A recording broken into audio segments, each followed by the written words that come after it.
Ready? Yeah? Oh, sugar, let's start this live as well then.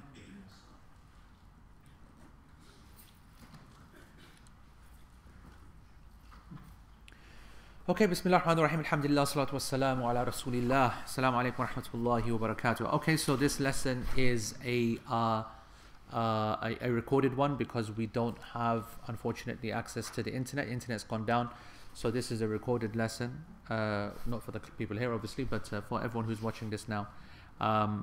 It's going to be on the portal, labeled as normal, everything, but it will just be a couple of hours.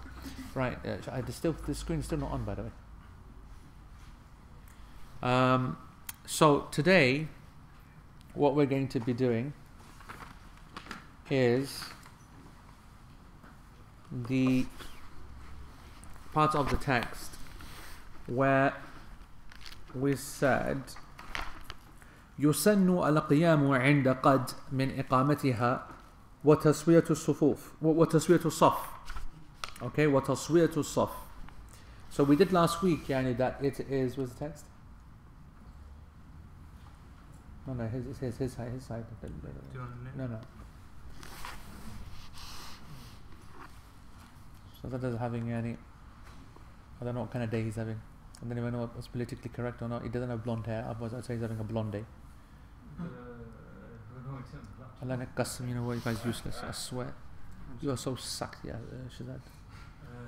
Bloody useless paddy, Qasam. Jazakallah khair. Right, okay. So, Bab Sifat al-Salah, يسن القيام عند قد من إقامتها وتصوية الصف. It is sunnah to stand when qad is said from the iqamah itself, and it is also sunnah to straighten the prayer line.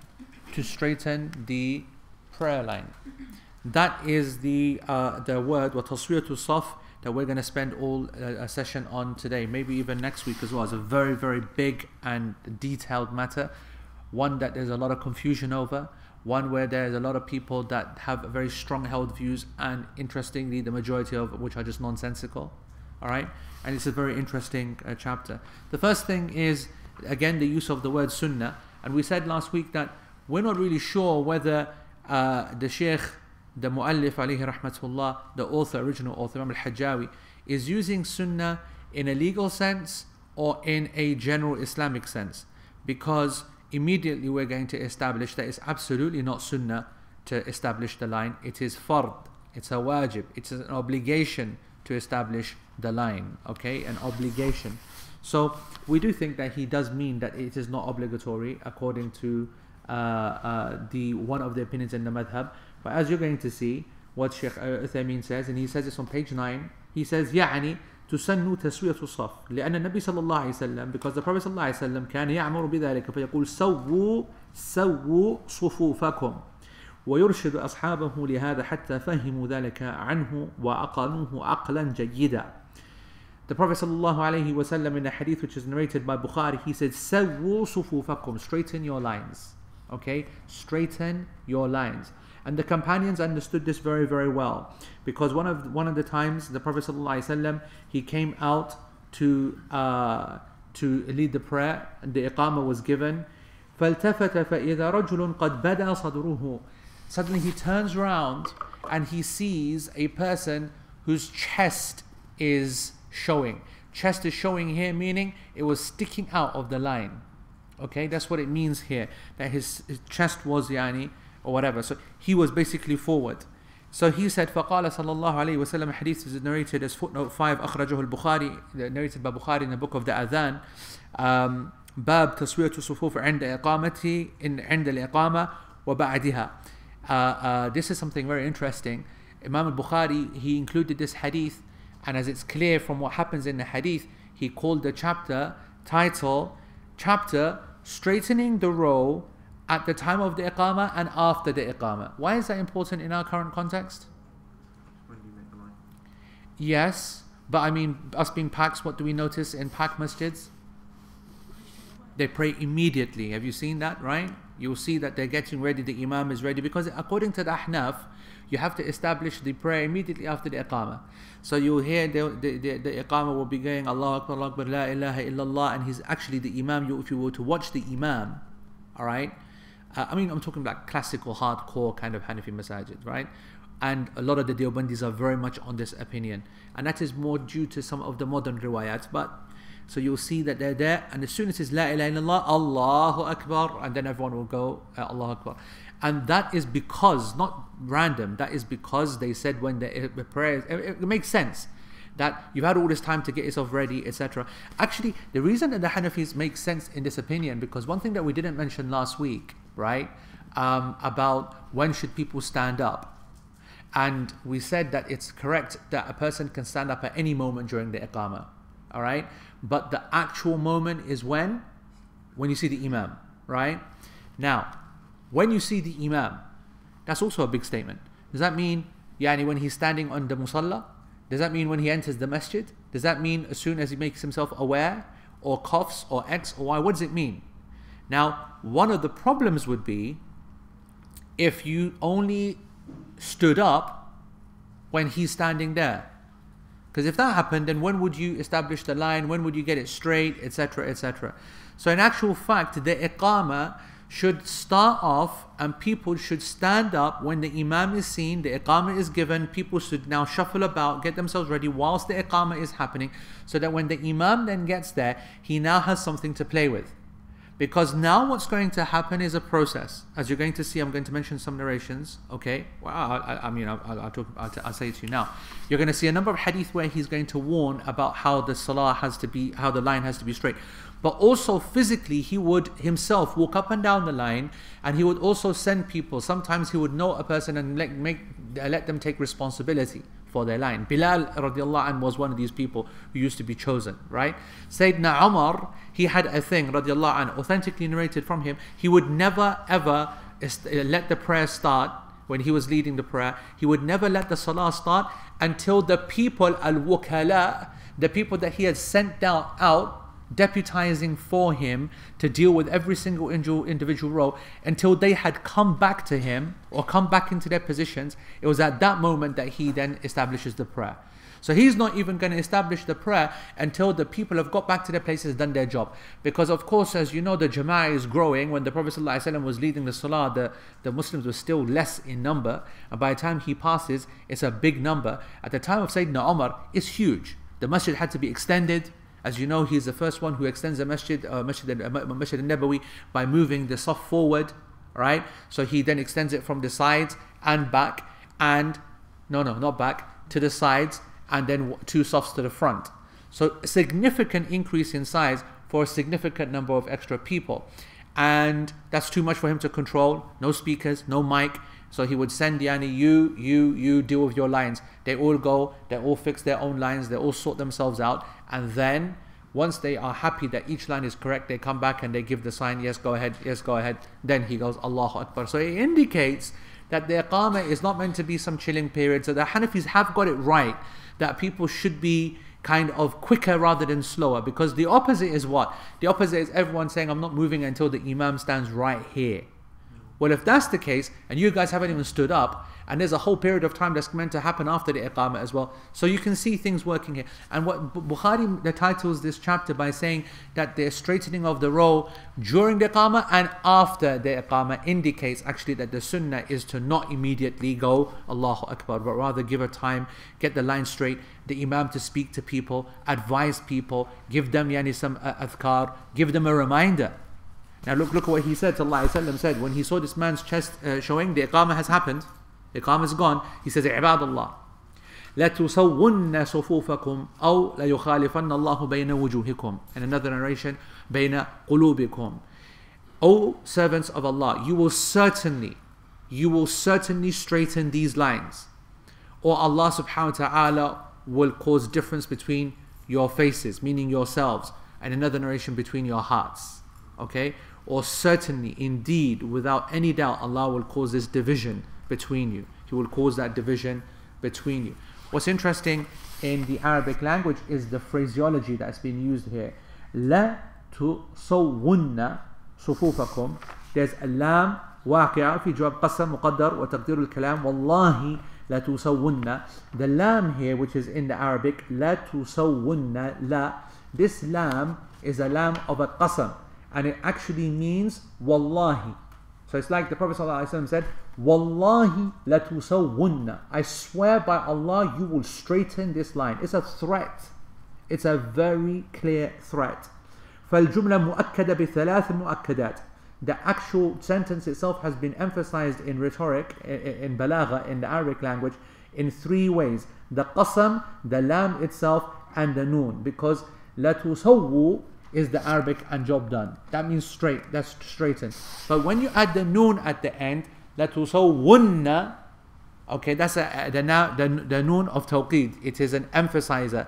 So there are three linguistic emphasizers on this, on just this one word, indicating therefore this is definitely not a sunnah. This is an obligation. Why is it an obligation? Because the Prophet ﷺ, we know from the sunnah generally that whenever a threat is given, then that indicates obligation to do the act that avoids the threat, and it indicates that whoever does the act, it is something which is haram. So that can only happen for something which is fard, can't happen for sunnah, because it's not possible to be commanding someone to sunnah and they do haram. Okay, so that's important. Well, so Allah subhanahu wa ta'ala, the Prophet Allah subhanahu wa ta'ala will cause this differences between you, yani, so much so, as Shaykh Uthaymeen says, that this difference between the people will become so significant that it will settle in the hearts, which is like the most serious. You start to have a hatred in the hearts to one another. وَهَذَا بِلَا شَكْ وَعِيدٌ عَلَى مَنْ تَرَكَ تَسْوِيَةً.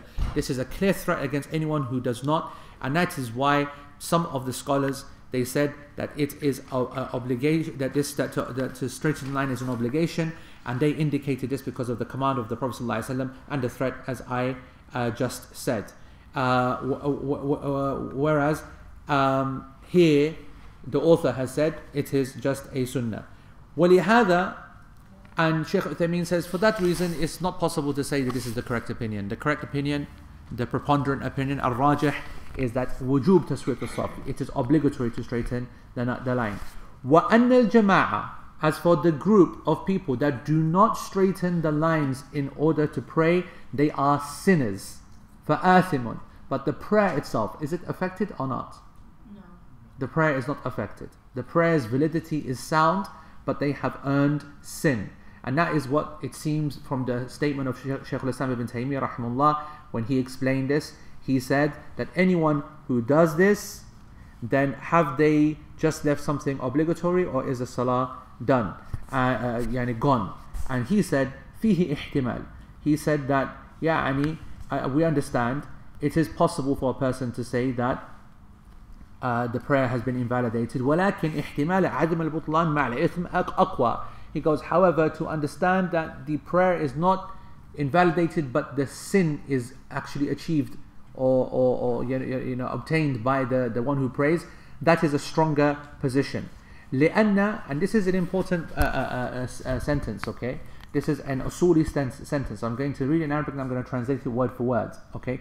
لأن التسوية واجبة للصلاة ولا واجبة فيها، يعني أنها خارج عن هيئتها، والواجب للصلاة يؤثم الإنسان بتركه ولا تبطل الصلاة به كالأذان مثلا فإنه واجب للصلاة ولا تبطل الصلاة بتركه.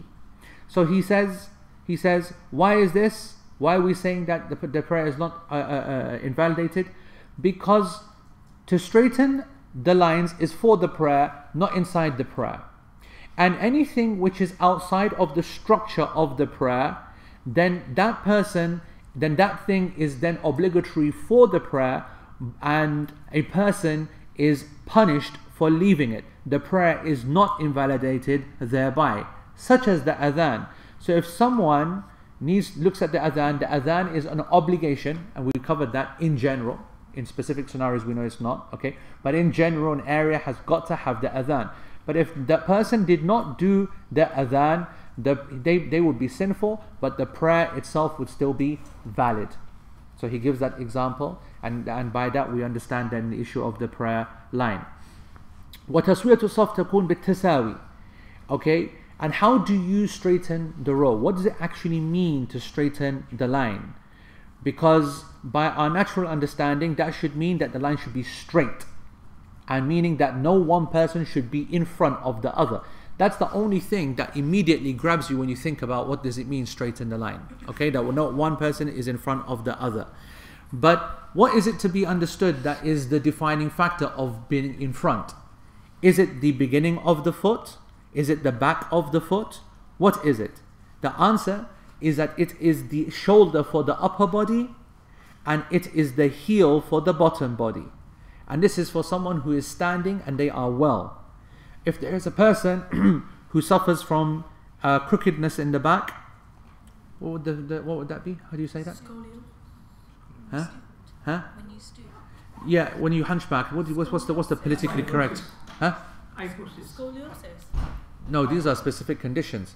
What do you say? You don't say someone's hunchback, do you? What do you say when you just see someone who's old and bending over? What do you say? Hunchback is like not politically correct at all. I'm sure it's not. Not that I'm an expert at politically correctness in any way, but I don't think you don't say stoop. Stoop. Bend double. No, but and you smack me in the stomach, I'll bend double as well, isn't it? You smack me in the stomach, I don't become hunchbacked. No, there's a phrase, man. Hunched. What kind of doctor are you? Tell me that. These are specific conditions. People just say, they say hunched. He hasn't hunched back. They say it's hunched. Hunched over. Yeah, but not his No. These are specific medical conditions, spinal condition. Yani, the one day the spinal consultant is absent. Yeah, this was his moment to shine. Irfan could have smashed it. Huh? He would have said hunchback. He would say hunchback. He's my guy. That's why. Quasimodo, yes, silly paggy. Hunched over, yeah. So if the person is hunched over, then obviously you can see that for them the ruling is not the same. Anyone who is outside the norms of bodily kind of reality, the ruling is not based upon that. Okay, and that's important because you'll see that even with using the shoulders and the feet or the heels for a normal person standing up, upright, there's going to be issues of difference, such as a difference in the not just difference in stomach, but some people are a very muscular built, so the entire body is set forward, right? Or very big chested, for example, or very, very skinny, very recessed almost, and people with bigger feet, for example. So at what point do you how do you put all this together? And that's what we're going to inshallah demonstrate. So what does Shaykh continue? He goes, if a person has a hunchback problem, I don't know how to say that. فَلَا عِبْرَ بِالْمَنَاكِبِ. So obviously for this person, it's nonsensical to be talking about the shoulder for him to straighten the line. So this is something which is only applicable when the person is straight, able and standing.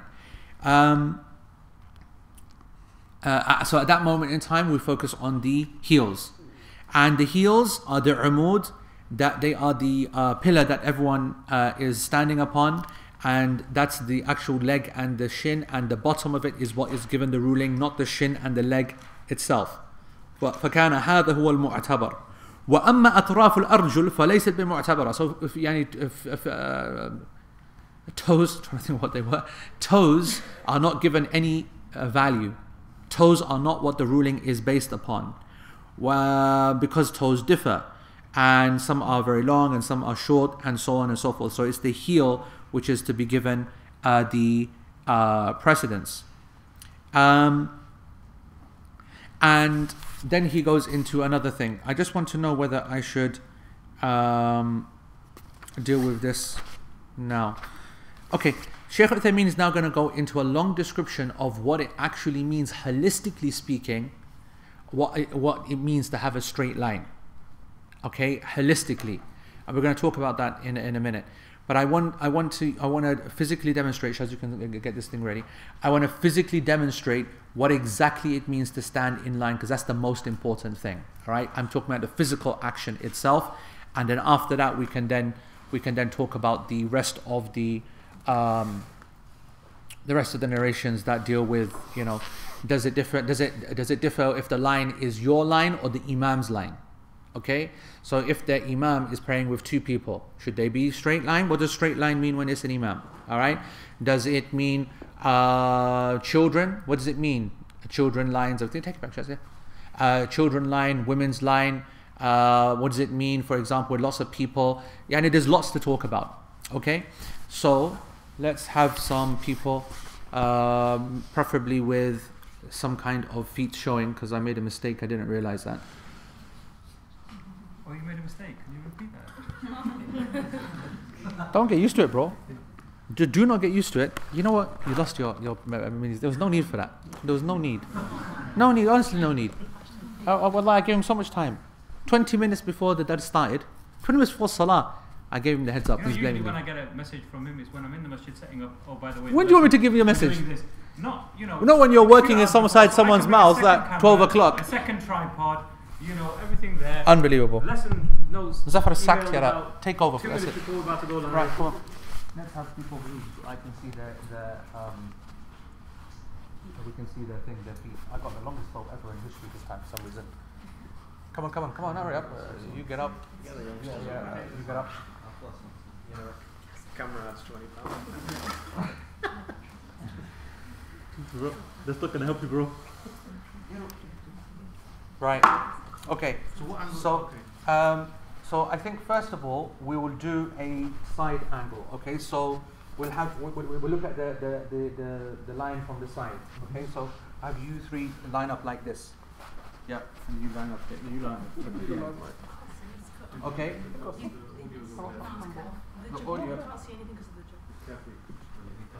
You guys look on the thingy. Oh yeah, you need to bring the thing down. No, this audio will pick it up. Don't worry about the audio. Right, okay, so the key thing here now, alright? I'm going to start talking about some hadith. You can see me on the camera as well? Yeah? 1 second. Right?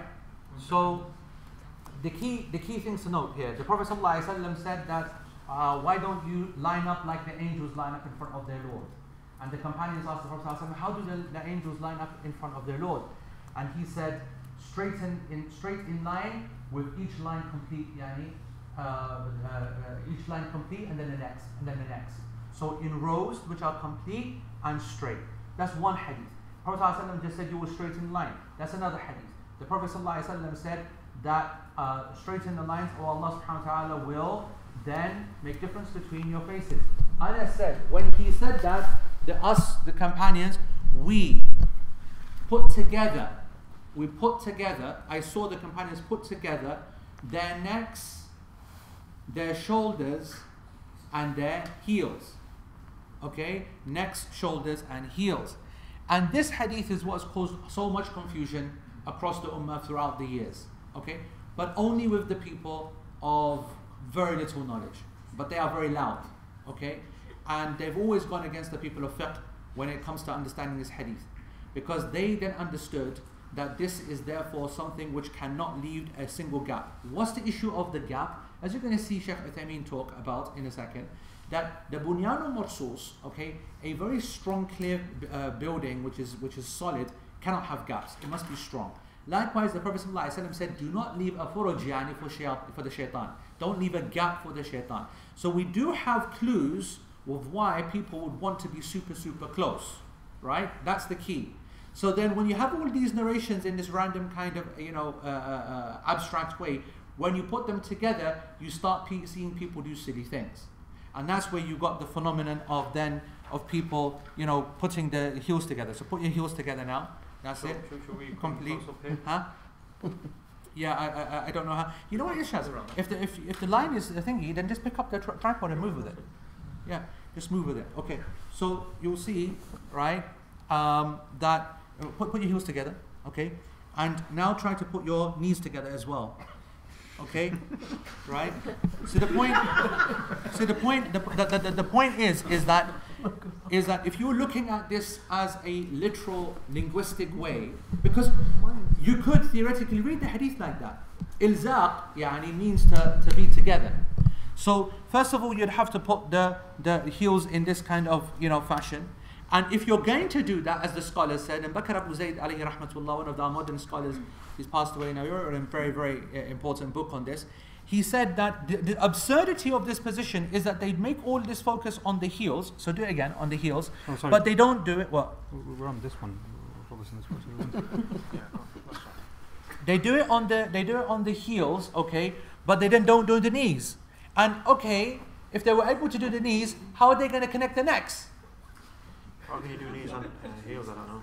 You can't. You can't. That's the whole point. You can't.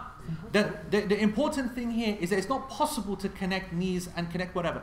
So therefore, that indicates if something is possible, then it must indicate that the literal linguistic meaning is not what was intended. Likewise, what does it mean? Throughout the prayer, because Anas of course has a very famous narration, and there are some scholars that said that this increase. Give a wider example now. I want to show a wider example. Some of them said that it means Anas's extension, and is found in books which are not what we can call the main books of hadith. This extra part is very famous. They said today, so this is Anas speaking many years later, decades later, and he's trying to indicate how the people have left the sunnah. He goes, today if someone was to do that, then they would run from them. Meaning that if you were to, those are the actual words, if today someone was to put ankle to ankle, knees to knees and whatever, then the people would run from them. Okay? What did those small group of Muslims understand by this narration? They said, this is a proof that it was touching. Because the only thing that happens today is that if I was to come to you and I was to put my ankle right next to yours, you'd be like, what the heck are you doing? And you would step away. You said, just get away from me, what are you doing? And this is his proof. He's saying, this is what would happen. If the sunnah was established today, the people would run away, trying to indicate that actually that is the correct sunnah. We'll say two things. Number one, and that's very important for us to admit, that the hadith itself, this increase is not super authentic. We can't say definitely said, we can't say definitely not said, number one. Number two, by the fact that we said that it is impossible for us to do anything else with the neck and whatever, then it cannot possibly mean that. What it does mean is that today, when people become close to one another, then they start saying, no, I need more space. Okay, so let's now just bring this line up a bit. Okay, let's imagine just straight on this gap here. People sometimes they'll come and they're just happy just to be like this. And this is completely unacceptable. This is a rejected line. And this is now a reality today. You will go into masajid and people don't want to be closer. Now, back in the day, it used to be a case that if you were to bring your foot or touch the other person's foot, it would be stepping away. Let alone someone trying to do all this babas, yeah? Alright? So now we're at a time where even if someone gets close to touch the shoulders, people are like, what are you doing? So that's how we interpret Anas's narration today. That's the correct way of interpreting it. So what therefore then is the actual ruling with respect to the prayer line in terms of standing? We have another clue. We know that it's sunnah for a person when they're standing in the line that their toes are facing towards the qibla. So that automatically rubs out this idea of standing like this. Likewise, we know that the general position of the feet is the width of the body. That automatically then takes this out. Because that's what happens, right? If one guy goes that way, the other guy goes that way, you see them, they increase, and they can't carry like this, they increase this higher to maintain some kind of structure, right? The third scenario, you're in a line. So say I'm the imam. You guys are praying behind me, okay? Now, if they're praying behind me, imagine that it's a left heavy line. So go that way, okay? And this guy, let's say there's 5 there on that side, they start to move away. Okay? They start to move away. The right hand side, beg your pardon. The right hand, his right hand side. This is the left hand side. Now he's stuck, now, isn't he? Because those people are moving away from him, like they're going away like this. And he knows that he's got to do what now? Open up and spread himself up more and more? You understand what I'm trying to say? Because if I'm here, and I'm kind of going away like this, his natural reaction is like, what the heck? So he's going to try and reduce the effect, isn't he? He's going to big himself up now, Just try to kind of, and that's what happens. So does it mean from straightening the line that he has to do that? Answer is no. Where is his right? What is his focus? What's ground zero for him? Stars. Ground zero is the Imam. So if I'm moving away from the Imam, that's entirely his problem. And you've got to be confident enough to say to yourself when you're in that prayer situation, you know what? Good luck to you, bro. Because I done my bit. I made a little movement towards you. You're going miles away. Get lost. I'm coming back into this position. You know what I'm trying to say? I'll just give you a little tip, by the way. A little tip. Can you pull him back? We'll come to that in a second. I'll give you a little tip. When you see when you see that happen, when you see that actually happen, that the person's moving away, okay, or not even moving away, but there's a little gap there which definitely needs to be closed. I make myself as thin as possible. Okay, and what that does is that really emphasizes just how much of a loser you are. Yeah, because I've now doubled the gap for him. I bring my feet very close together, and this is how I will stand now, so that he now really feels isolated. And I'm comfortable that I'm doing that from a Shara point of view, because my haqq is towards the left-hand side, not towards his side. Now if the Imam, by the way, is standing here, then it's the opposite. Then my haqq is to go towards central. Always your focus is to go towards central. Don't take upon yourself to be the baqarah that sacrifices yourself just to cover gaps because some plum is moving the other way. You get the point, yeah? So that's the combination of the fiqh. Can you just Yes. clarify this movement? You're talking just people not wanting to stand next to other people, yeah? No, not wanting to. You know, people, they are so lackadaisical in their prayer. A lot of them don't even know what's going on. They don't look anywhere. They don't ever look at their feet or whatever. Now, not looking at the feet is a good thing, by the way. One of the other reasons Sheikh Bakr Abu Zayd said that it's nonsense, all this stuff in the prayer, is that people are not meant to spend time in the prayer shuffling around and getting your feet like this and pressing them on there and getting it straight. And it is not meant to. You're meant to stand up and you're back in the prayer. You have a quick look to make sure that you're not a million miles out that way, a million miles out this way. You've got to make sure that there's no major gaps, and that's it. The gap here is not something which is whatever I physically do between me and my man here, I can't close every single gap. It's just not possible. So here, if we're touching at the shoulder, this is now considered to be a closed gap, according to the vast majority of scholars. If I'm able to touch his foot in some kind of way, in a relaxed fashion, that's something which is also acceptable. But in principle, you shouldn't worry too much about your feet.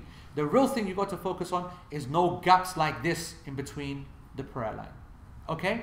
The next thing that I want to focus on is what is the basis of the line. And the basis of the line is the heel. Okay? So we do not make up the row based upon the front.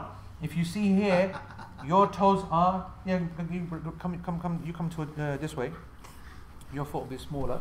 Okay? So go stand on this white line. Okay, White line. that's it. So you can see, it's there. So you can see that there's about 6 centimeters or 5 centimeters between me and him. Taqriban. All right, because my foot is bigger than his. It's not based upon like this. So you come back down like this. If you look, this is not a straight line. If you look at the behind of it, okay, this is not what the line is based upon, right? It doesn't matter if we all stand in a straight line based upon our heels, and then my belly sticks out or my chest sticks out. That's not a problem. But this is now no one's in line here. I'm literally behind. Look, my arm is behind him. Okay, and this is not right. Now, if you come back to the hadith which talk about this, when you see people, and I can tell you, I think everyone knows about this, but anecdotally, let me say to you, if I find a person who's standing like this in the prayer line, and I'm here, I'm burning inside. Burning. There's definitely something which Allah subhanahu wa ta'ala put in the hearts, which was specific for the prayer line. When a person is standing all the way down there and you're standing like this, I'm fuming. And if this person refuses to move, not because of the fact that there's a gap, but because he's been told, because my Imam said that you lot are Wahhabi, you're not going to get close to me, whatever, whatnot, he has then become an enemy to me. I do now see him as a cult and as another group, and I am one group. He has solidified that group idea. So the prayer line is far bigger than just a prayer line. it is indicative of unity. It is indicative of the ummah. It is indicative if there are people who don't care about their position in the prayer line, then they don't care about the other things as well. I remember reading a maqal from one of the senior scholars that said that the little moves you make in the prayer line are entirely indicative of your entire character and outlook in every other aspect of life. Whether it's mu'amalat, adab, akhlaq, deen, aqidah, everything. And subhanAllah, I found that to be so true. Because let me just give you one example. Even if a person does not agree with another position, if they allow themselves to be flexible in the line to go with the others, I still love that person more, even if he comes from a different color, different age, different ex, different madhab, different. I'll be more close to this, different aqidah even. I'll be more close to this person than someone who's of the same aqidah, same culture, same whatever, and refusing to actually submit themselves. And they're very, very important aspects. I told you before that the Prophet ﷺ said that in the prayer line, the very best of you, come and get through this line, you're making wudu. Okay, walk through, walk past us. Are those who are flexible in shoulders. Okay, our shoulders have got to be flexible. The Prophet ﷺ said in the other hadith, walk through again and let's be now quite tight. Okay, there's no way you're getting through. If we now say you're not getting through, you're not getting through. Now get through. And I do not need to change my position a lot. We don't need to choose the position, just the shoulders just slightly go. The second hadith, the other hadith, the Prophet ﷺ said, do not resist the hands of your brothers. Do not resist the hands of your brothers. What does this mean? This is what this means. Okay, you're in the line. Okay, and what this means is this. Don't push back against me. So he's resisting. And I'm like, bro, just get back. So when a person comes and is going up and down the lines and is pushing you, don't resist that. This is a jama'i effort. This is a congregational effort which is indicating a plan and whatever. And it's nonsensical that we would, if it was wartime, people would do it because they'd be in the mood, they'd be focused, they would know that any mistake here could cost. There's defense issues, there's line of sight, there's whatever. But in the salah, standing in front of Allah subhanahu wa ta'ala, where Allah commanded it first and foremost, people are not bothered, standing there as they are. Alright? So those are the issues of the prayer line. Right? This is the same for women. Women might think that there's any difference. No difference whatsoever. Men are the same. Everyone is the same. I want to mention one thing. Child. Okay? 3-year-old, 2-year-old. Okay? Sorry, bro. Yeah? They stand in a line. You build a line based upon the kid. The kid, after 1 minute, he walks off. Do you understand what I'm saying? What happens now? There are some scholars that said that the presence of a child is like the Arabic qaida that we've covered many times. وُجُودِهِ كَعَدَمِهِ. His presence is like his absence. He's like he's not there. He's invisible. So it doesn't have any legal meaning. And that has some kind of weight. However, he physically is a mass. So if he is there, he is physically there. The real issue is that then if he is like going out of the way, whatever, that's a difficult one. But if he was to walk off, then you would then close the gap and then you'd be fine. Okay? Right, whilst we're here, any questions on the actual line? On the actual physicality of the line? Yeah. So, you know how you say one guy might be slightly back and the other guy Yes. might be a bit Yes. distant. So Yes. where would you prioritize in terms of Moving people? or moving yourself if you have to? So if you're stuck in a situation where the line is all over the place, right? Some are front, some are back, then لا يكلف الله نفسا إلا وسعها. You're not going to be now kind of gathering everyone together in the prayer, trying to be a hero. You can't do that. You know what I'm saying? You've just got to make a call and make it as straight as possible. It might be that you know for a fact that that line has gone like this and the other line has gone like that, and that's where the correct place is, and I'm going to go and stand there like that. That's not you being a hero, that's you being a plum. Because what you've done now is created this kind of movement, right? Even though you're right, the line is there, and the line has gone all the way like that, and all the way like this, but you going forward is not going to save the situation here. So you would kind of just try to give it a softer kind of belly here, as you're just trying to minimize the mess. Should Yep. you say something? Huh? Should you say something? In the salah? No, if you're No, we're in the salah. If a person was outside, yes. If a person is coming up to join the prayer late and he sees that, absolutely. Absolutely his responsibility, in fact. If he understands. And I'll tell you something interesting. There are some ulama that said that the statement of the Prophet ﷺ, "Sawwu sufufakum," okay, is not applicable if you turn around and the people are all tullab al-ilm or scholars. that this statement, so was the people who are ignorant and the masses, they don't know. But then when you turn around and see that the people know, then you don't say anything to them, because of course they know you don't need to patronize them. This is just basic. It's just like saying you don't have to say to them that pray this prayer like it's your last prayer, because they should know that. They should be focused.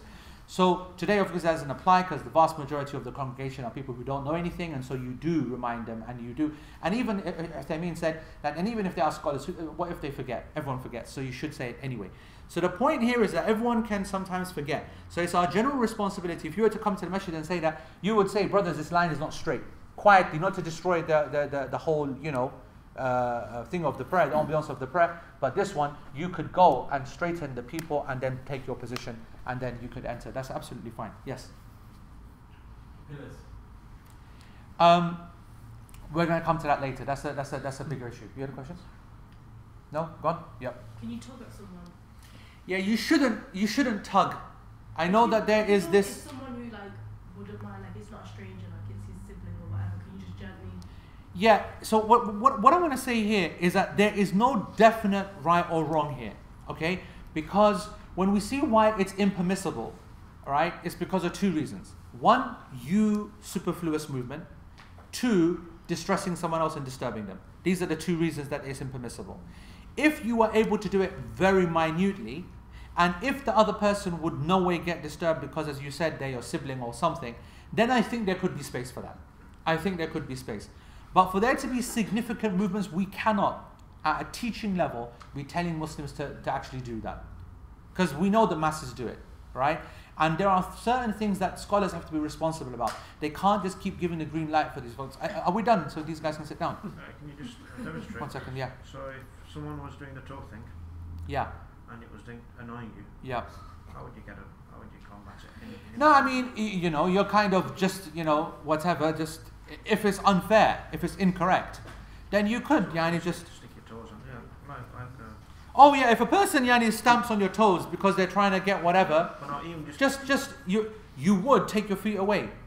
You can push him away. There's no problem with that. This person has caused harm to you, he's ruining your prayer, you could just nudge him and just, and show him a hand, and that's it.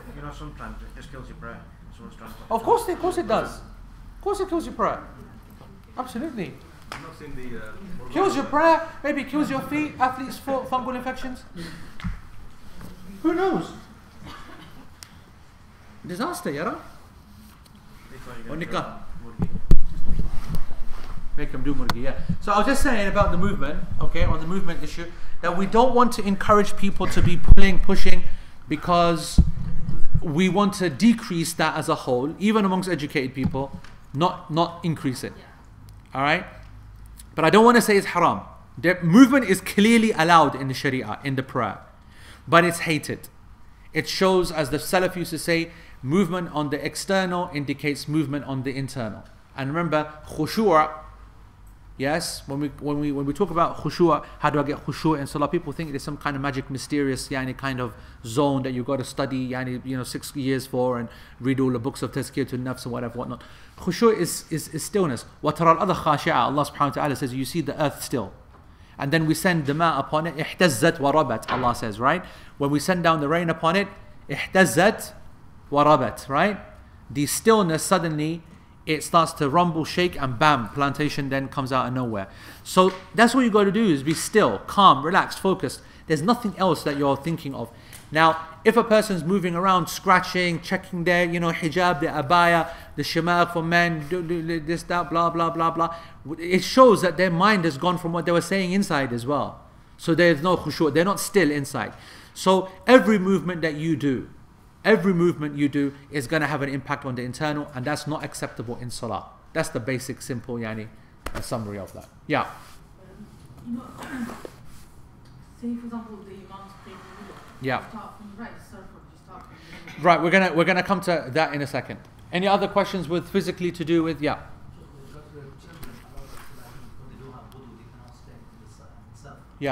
What's the view of the class of that?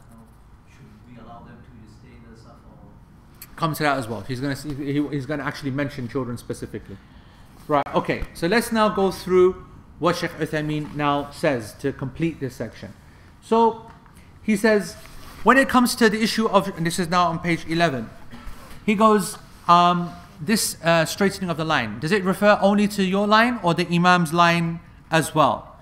And Sheikh says, because we know that we have some of the scholars that say إنه ينبغي تقدم الإمام على المأموم يسيرا ليتميز الإمام عن المأموم. That some of the scholars, the people of knowledge, said that there should be a slight difference. You see this vary, okay? But why? So that the Imam and the followers can be distinguished. That's the reason behind it, okay? The truth of the matter is that there's no evidence for that. Number one.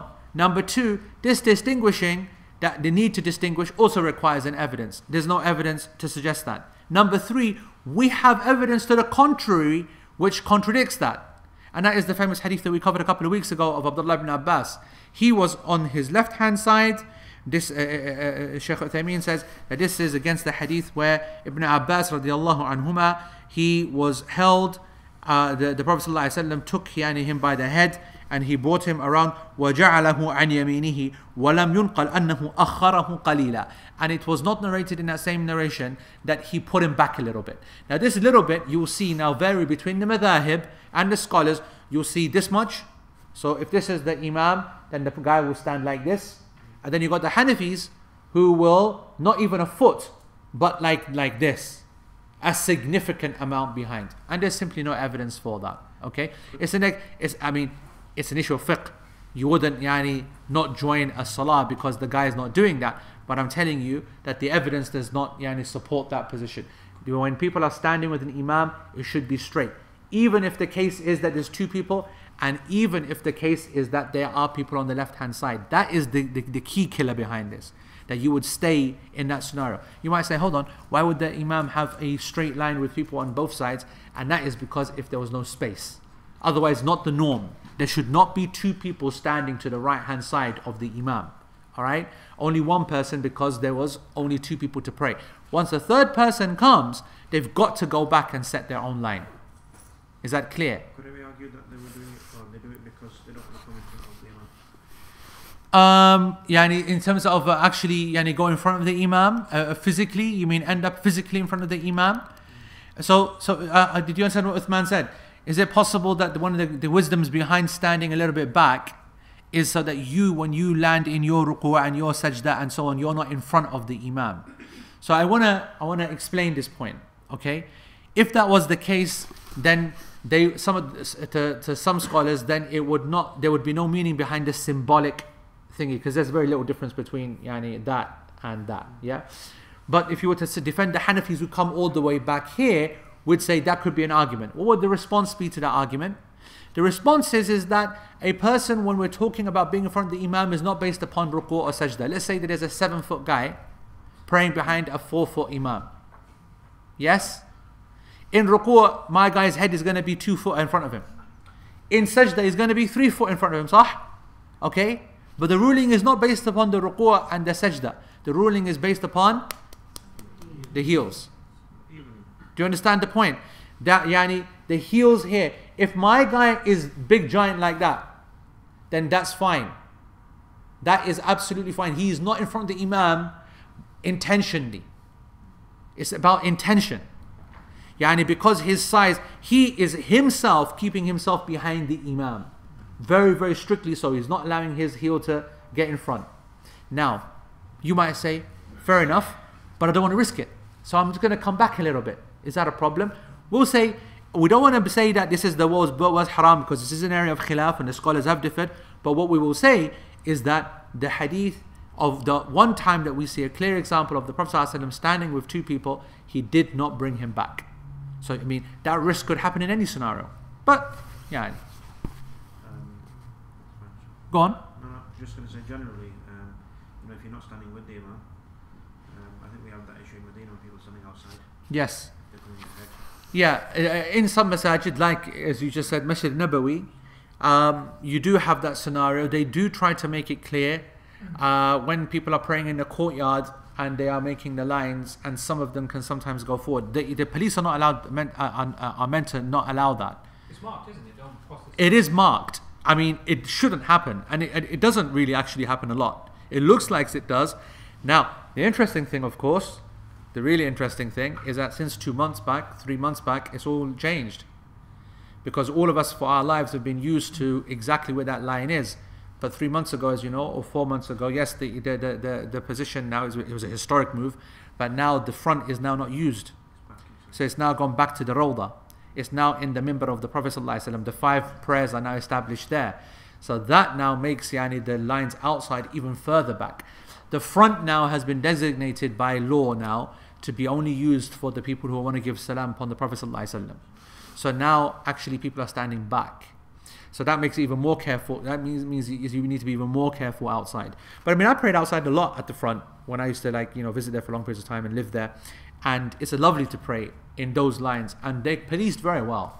And I'm sure they'll police it again. The original masjid was to the front, or was it to the back, of course. The original masjid to the back. That extension of what has been prayed in up until now, that's an extension of Umar. Now they're back in the masjid of the Prophet ﷺ. So the original, so actually we're back Yeah. to where we should be. Yeah, they've gone back to the original place. As I said, they've gone back to the minbar of the Prophet ﷺ, the mihrab, of the Prophet ﷺ, returned. Okay, so Okay. yeah, Saying that if you were to end up in front, what's the issue? a person does it unknowingly, doesn't know, unintentionally, nothing. The threat, the real problem, and the problem here does not invalidate the prayer, it's haram to do, is when a person does it intentionally. That's where the game is a real serious one. And some scholars said it invalidates it. But the correct opinion is that you've done something haram. So Shaykh then says, so straightening the line also has a deeper meaning. بمعنى الكمال. Okay? يعني الاستواء بمعنى الكمال كما قال الله تعالى ولما بلغ أشده واستوى. Okay? Allah subhanahu wa ta'ala says in Surah Al-Qasas, يعني who is that referring to? Who is that referring to? In Surah Al-Qasas, وَلَمَّا بَلَغَ أَشُدَّهُ وَاسْتَوَى. No. It is Musa alayhi salam. When he reached his age, completed his when he reached maturity, basically when he became mature, and he was stawa and straightened up, from sawu was stawa, okay, and straight and rose up and straightened up. That's not meant in its linguistic term. What that means is that he basically perfected his human characteristics and attributes. He became a man, proper man. Okay, so therefore we know that when it comes to istiwa or taswiyat al-saf, to straighten the row means to perfect the row. So that's why when we talk about the rows, we need to perfect the rows. We shouldn't use the word straighten. And we need to educate people that perfecting the rows means straightening, no gaps, this, that. And let's now go through the list, what that actually means. So, number 1, it means taswiyat al-muhadha. Okay? That it means that a person, let me just see it here because it's all nice and translated here. Where has it gone?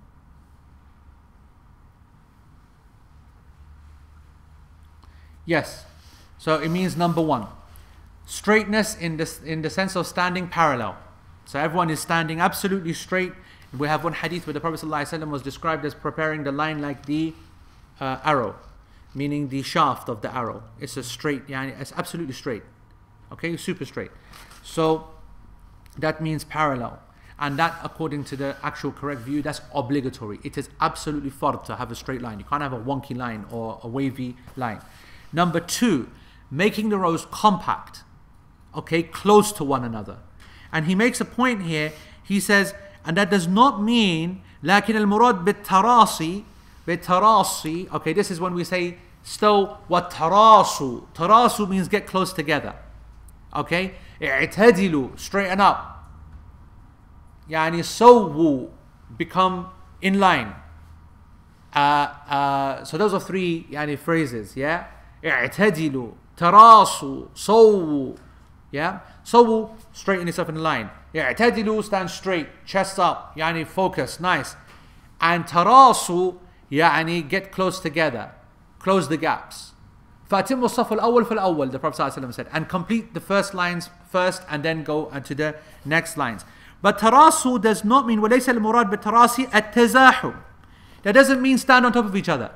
And it doesn't mean also that, listen, we can get you in, bro, come on. It doesn't mean that everyone squashes themselves up just to get another brother in and messes up the entire structure of the line so that everyone is praying like this just to get one guy in. No, yara. The line is normal body width, touching, and Allah did not put any more upon that. And if the guy can't get in, there is nothing wrong with him standing there. He loses no reward. And I can tell you now, if a person thinks that when everyone is touching shoulders at a normal width, and we get my guy in and we let my guy in, and it caused that little bit of ripple, that his prayer has improved and ours have improved, that's incorrect. That's the main lesson. Okay? So if the line is compact and tight and nice and solid, we don't need to let anyone else in. We just now keep this situation like that. Meaning go to the second. Now, you might say to me, what about if there's not a single space in the masjid? That's a different game altogether. If we know that the masjid is full and they're coming from the front, like in Chido here. So Jum'ah starts. Guy's still stuck in the wudu area. Standard happens every single Friday. Yeah? So he's stuck in the wudu area. Girls all hating on us and he's saying that you make us pray in the boiler room and this, that, whatever. You have no idea what our lives are like, and they're praying as men in Chido Masjid. Or whatever. So the guy comes and he's trapped, isn't he? He can't get now to the back through 56 lines now, okay? And the masjid's packed and he has a look and he can see out the windows and whatever, whatnot. In this scenario, yes. Why? Because this is Jum'ah. Because this is a unique prayer. Because this is meant to be the occasion where we ram people in. Because we have evidences from the Prophet ﷺ that said that in this scenario it's actually acceptable for people to even pray, not even making sajda on the floor, but rather making sajda on the Achilles of the guy in front of you. So there's not even a space in front of you to make, and you can't even breathe in to go down to a sajda. So you can actually, a person who's making sajda, and obviously you see the Achilles, the Achilles, the back of the foot, you can actually make sajda upon that, upon his leg, or go into a gap. So in the extenuating circumstances, you can make extenuating moves. Right? These are tight, compact moves. All right. The third, yeah.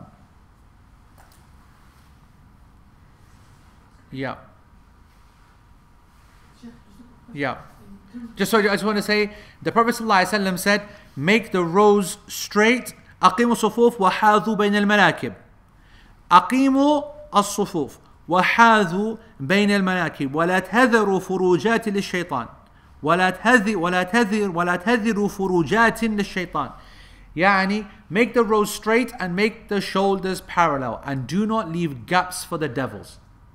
Okay, don't leave big spaces in between you. That is what he said. I hope that makes sense. Yeah. Yes. Yeah, going back to your first point, say for example, the line is straight, comfortable, everything, and then one person is insisting on coming to the first row, for example. Is it okay to resist them coming in? I don't think it's good to resist. No. If a person because look, in that scenario, okay, everything is case by case, first of all. And everything is based upon ijtihad. My answer would be ijtihad. Everyone, because there's no nas in this issue. There's no text in the issue. So, in this scenario now, you resisting is just creating a bigger situation and a bigger disturbance. Here it's clearly easier just to slighten your gate, move to the side, and allow the person in. You resisting is going to mean them pushing, and then someone's going to lose their temper, whatever, whatnot. Now, it'd be different if we had the exact same scenario, but there is already a second line. That's different. Then you definitely would hold your own. You'll say there's a line there. But if they were on their own, towards the latter end of the prayer, guy's sweating, I don't want to be standing on my own. He probably thinks that it's haram, because many people do, by the way. They don't understand the hadith. They think it's haram to stand alone in the back in a new line. The hadith does not mention that. The hadith mentions that, meaning a person intentionally goes to stand by himself. So someone might panic and want to try and squeeze in. So you'd let that person in. Yeah. Wouldn't that just be the situation here though on a Friday? Because everyone's standing row by row. He's not going to come 7 rows in. Correct. That's why I said in the Jum'ah, like guy coming out the wrong side, you would let that person in. It would be silly for you to be trying to do anything else. You would let that person in and you would preempt it. You'd see him and you'd create the gap. You just want to, everything you do is to minimize disturbance and hassle. Yes? So say, for example, you've formed the second row with the space in front row, but then you know someone's coming. Is it permissible to do the second row forward to Yeah, that's a good question. Let's say that there's someone to come from the front, and should you leave a gap for them, or should you take it and leave the gap behind? That's difficult to answer. If there's space to get through to the second line, then yes. So like in Chido, absolutely you would. Because in Chido what we have is that our lines go all the way and then we leave a small gap at the side. So you wouldn't say, right, I'm not going to step to the front there next to that gap because I'm going to let the guy come through. No, because there's a gap there for them to say, so it's a case-by-case basis. But let's say that there is no space and it is full. Do you leave a gap for that person? Allah alam, maybe. If you know he's definitely coming, maybe, yeah, maybe. Because the answer would depend upon, can you step back when he comes? Is that going to cause a problem? Is there a risk of when you stepping back, then there's a problem, that the space could be taken, then you're having to make other people step back. You always got to choose that option, which is going to minimize the hassle. Alright? So the third way Sheikh says is of straightening the rows is to complete the first row and then the next. And this is part of the completion of the prayer. So, so what does Sheikh say? He says, if the people knew what there is in the adhan and the first row, but they had no other way than actually drawing lots to achieve that, then they will draw lots. So we know to get to the front row in salah is something very important, rewarded. A person should always try to make it to the front row. Okay, this hadith is famous in Bukhari. If two people, so meaning that, if you understood how important this is, if there are two people who are arguing over it, then the only way out of it would be to actually draw lots. That's the attitude that it should be. What do we see? The exact opposite. Tfaddal, tfaddal, tfaddal, tfaddal, tfaddal. I'm like, what are you doing? And even worse, what irritates me even more, I saw it 3 days ago here in this masjid, okay? That a person, he was standing next to me, this is what really irritated me. I was in a second line, and I'm standing there, and the guy's standing there, but when he stood next to me, he stood next to me, but not in a solid position for prayer. He was half in, half out, looking over the shoulder, right? Looking over the shoulder to an older person who was praying sunnah. And just finishing, he's in his tashahhud, he's praying over there. And as it stands, by the way, the second line had lots of gap on the left hand side. Maybe there's 5-10 places, right? But as you know, to stand in the middle of the second row, any row, is something which is more virtuous. So I'm bang in the middle of the second row behind the imam, and he's standing next to me. So it's a prime location actually, right? He's got it, but he wants to be so respectful to his elder. I'm not judging his intention, but this is complete ignorance. That the iqamah had gone and the imam was about to say Allahu Akbar, and he's still like this. That's why it really irritated me. Stand straight and pray. The guy will stand at the end over there. The prayer started, we're into Fatiha, and the guy is still at that diagonal level. Not started praying. Soon as the guy finished the prayer, right? Bit more as well if you ask me, but soon as uncle finished the prayer, he wasn't even expecting that bakwas at all. He stands up to walk that way. My guy jumps out of the line, grabs him, and pushes him next to me. Then he runs and he was on the other side. And then no, it wasn't. No, it wasn't. Grabbed him from the other side. No, my story was a different one. And I was like, no, you can't do that. You can't. He didn't stop praying, and then he grabbed them and moved somewhere else. No. Why did he want uncle to benefit from the Of course. The intention was the intention is perfect. The intention is perfect. But the action is completely rejected. Completely rejected. We said this at the beginning of this chapter. For an action to be accepted, for ibadah to be accepted, it has to be done for the sake of Allah. So the sincerity has to be there. So every person that does it for that reason is good. But a person doing it wrong, So where did he go? His prayer is fine. I'm not talking about the validity of his prayer. I'm talking about the action of wanting someone else. Listen, people do that. Like, all of us do that. Like, for our parents. Like my dad. But that's before the prayer has started. You can't do that when the iqamah has happened and the imam is about to make takbir. Like, if me and my father come to the masjid, right? And there's a space there and a space there. And my dad walks that way. I'm going to get my dad, I'm going to walk him, push him that way, and I'm going to walk there, because that is the formation of the line. But when the line has now formed, you cannot, and you're in that position, you can't be doing, right, I'm going to come out and put the elder one forward. What's the same example of this? This happens again in this masjid. Children are in that position already, and the elder comes and he says, you go back. Or he gets them and takes them back. Shaykh Uthaymeen is going to go on a rampage in a minute. On a rampage. Ibn Taymiyyah wrote an essay on this issue. Our Deobandi Masajid, they are hardcore messed up on this. First of all, they want to even allow them. But that's a different argument about not allowing them. We're now talking about children who are 7, 8, 10, 12, who have come earlier. And as Ibn Taymiyyah said, whoever gets to that place, they deserve it. That's the most important thing. If you are in that place, you deserve it. There's no, he's the imam, he's older, he's younger. No. You've gotten it, it's yours. That's it. You understand? Very important we get this right. And you know why this thing irritates me? Why it irritates me? Because it shows a mindset. The mindset that I really dislike is this idea of over politeness. We do not have a liberal approach to this religion where everything is all about making the other person happy. That doesn't exist in Islam. Even keeping other people happy has a limit. We don't just do anything and everything and sacrifice everything just so other people can do that. Allah says, فَلْيَتَنَافَسِ الْمُتَنَافِسُونَ. So let you guys compete with one another. فَاسْتَبِقُوا الْخَيْرَاتِ. Fight with one another when it comes to good deeds. وَسَارِعُوا إِلَى مَغْفِرَةٍ مِّن رَبِّكُمْ. And race one another to get, not okay, you win, go ahead. You get what I'm trying to say? That doesn't work like that.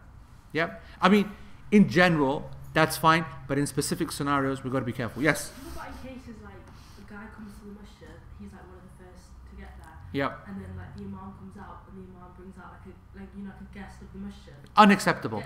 Completely unacceptable.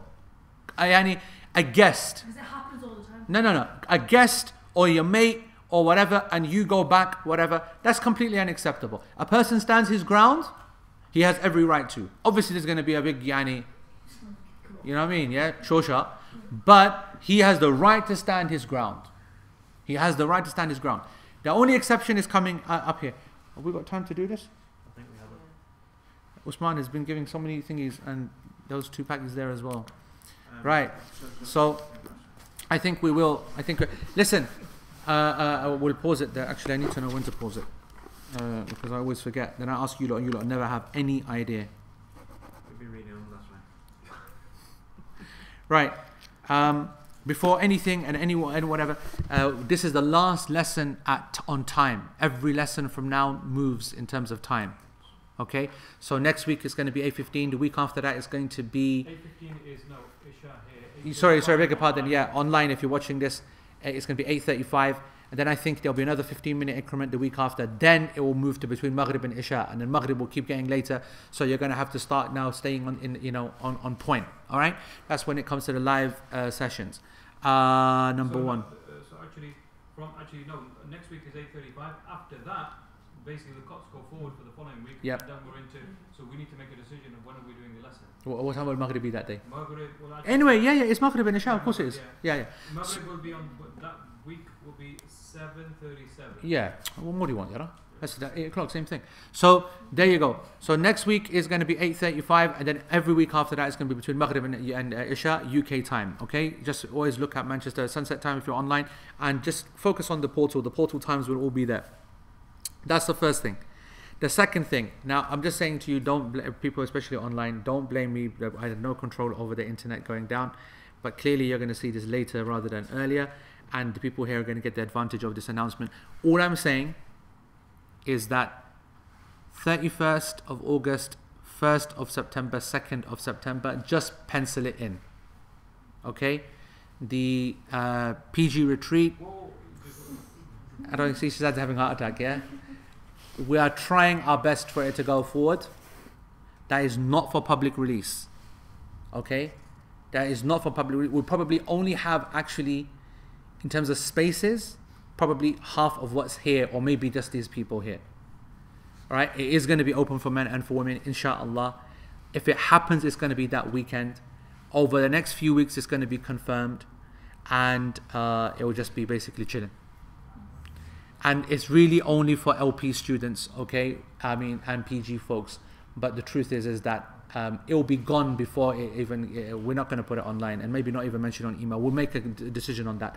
But I'm telling you now to just, if you've got things and planning dates and stuff, then just book, just pencil it. In the next few weeks, you'll know either it's going to happen or not. If it doesn't happen, then you can then just cancel the dates. But I know that last time people were upset they didn't come and blah, and especially sisters giving me a headache and all that bakwas as well. But anyway, it is thing. Right. Okay, questions? You just you took us all down together. You said Deobandis. Yep. You know the difference between what Pakistanis do and what British do. Okay, what did the Pakis do in which issue? In the way you put your kids. Okay, go on then. Push our kids to the end of the line. So the Paks push the people to the end of the line, and the Gujis give them a separate line. Stick them on the bench. Stick So them. they've got corners. Listen, they've got corners. They don't stick them on the bench. They make them stand behind. Yeah, in the corners. No, behind, separate line. Separate corners, bro. No. Bro, trust me, I deal with them every day, yeah. Which Gujis? Pak Gujis or Indian Gujis? Indian cookies, man. Where the fuck did you know? Oh, sorry. Yeah, well, that doesn't make any sense whatsoever. Sorry, I meant Pak Deobandis or Guji Deobandis. Guji Deobandis. Because Pak Deobandis, We just stick them to the end. like my lot, Yeah. okay, Stick them to the end. no, separate line at the back. Okay, but these guys have like enclaves in the corners. You know, like you put sheep and a pen. Okay, Have a chair there. enclaves. Yeah, so. Right. All I think of is that I've just got yani my eye on my thingy. You know- I just want to work out who deserves one of these, because I'm not giving. I'm only going to give it out to some certain few people. The first person I'm giving it to is this one here, because rate you. Oh, it's yours, Yahya. Yeah, yeah. You know why Yahya gets it? He slept all the way through the lesson. MashaAllah. Sick guy. I know, you know, that's respect. Yep. Number 2 is Nikah here. Alright. Okay. Who else I can tell you who's definitely not getting it. Shazad's not getting it. Zafar's not getting it. Doesn't move from his space at all. Didn't help him at all until 6 years later. Then it's like, when he gets up, it's like a Titanic moving, turning around. Okay. Yeah, Omar is getting it because Omar did well today. Alright. Don't give any to your dad. Right. Uncle's getting one because he comes from far away. You get one. Which one of you girls deserves it? I allow you to vote one and a reason. Well done. That's what I want to hear. Well done. Okay. I'm getting one. That's my absolute favourite. Right. Oh, is the video still going? Oh, sorry, questions. Oh, okay, questions. Sorry. So we don't want to do that, yeah? What do we No, we're going to talk about children next week. We're going to talk in detail. Yes. Next. Question. Yes.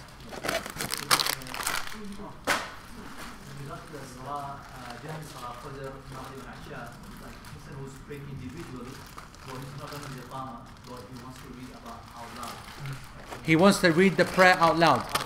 Open this up and share it. Share it. He wants to read the Fard prayer out loud, which is Fajr, Maghrib and Isha alone. That's allowed. It is allowed. There is difference of opinion over it. It is not. It's a minority. It is minority, and there's some good reasons for it. And there's no nos on the issue, so it's not. It's an ijtihad matter, and it's yani a. But I think it's allowed. Now. But there are versions of this question. I think it's okay if a person's at home and he's praying it by himself at home. Yeah. Whereas a person, he comes to the masjid, you find some people, they join the jama'ah late and then they start doing it.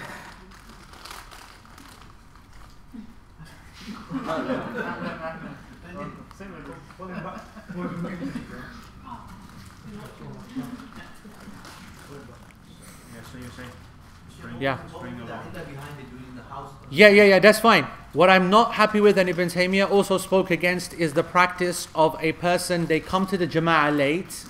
Imagine you've come to Maghrib late and you miss everything, and you just sit down and then you stand up to pray your 3 rak'ah, yes? And you do hear it that people recite out loud. Ibn Taymiyyah said in this scenario here, that he's basically acting out like he's like praying the prayer loud, but that's already gone. It's been missed. He made a differentiation of a person praying on time himself vis-a-vis a person who misses the prayer and is coming late and praying out loud like the Imam. Basically, Ibn Taymiyyah said that ship has sailed. Those were basically his words. So the person should just pray normally. It's debatable whether you should allow it there, not allow it here, but I think that is sound. I think that you wouldn't. I like his argument. I'm praying alone. I think that to increase give it some sound, I think it's okay. I think it definitely helps. We all know that. Question from a brother, he's probably listening. He's got a musalla near him. No masjid, his musalla. Why does he call it a musalla? Because it's in a university building, university halls. Okay, that doesn't make it a musalla. What else makes it a musalla? There's not 5 times prayer. There's no 5 times prayer. There's no regular imam. No. Okay, all right. So he's saying that Fajr time, Yeah. he knows that if he goes there, he's going to be alone. If he goes to the Fajr prayer, he has to open up. Most of the time he's alone. Is there any benefit in him going there? Yes. So If it's a place of prayer, I think that, and there is no masjid, the real question should be, there's a masjid and a musalla is closer. If there's no masjid, I think that the fact that he goes there could hopefully encourage other people to go there. It would then take the ruling of the Fajr congregation. If he knows for certain that no one is ever going to come and no one's ever going to use a Fajr prayer and no one's ever going to think, and it genuinely has very little meaning as a mosque and it's just a room, then no. But if it's designated as like McDougall's, it would be a classic example in Manchester University. But you say now it's kind of like masjid, yeah. But when it was Ambrose before, it was more towards university buildings, and people we used to go, and people would come. You get what I'm trying to say? That's it's a designated salah area, but no one's going to come to it. But you know that if you were starting to go, you can start something. So absolutely you should go. But if there's absolutely zero chance of that happening because no one's just there, no one lives there, then it's just like any other room. Allah knows best. Any other questions? So, okay. So that is the September the 1st, 2nd, and 1st and 2nd, and the Friday as well. So the 30th evening is the plan that we would go. That's that. Hajj Umrah is gone. Okay. So no Umrah.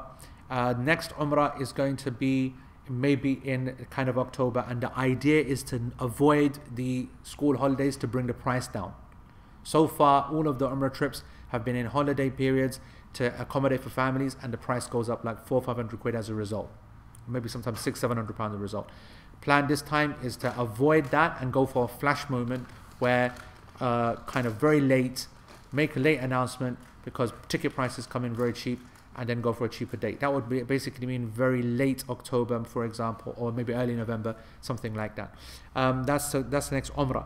Hajj, I think maybe 10, 15, 20 odd places left, maximum, and that changes like every day by 10. You just minus 10.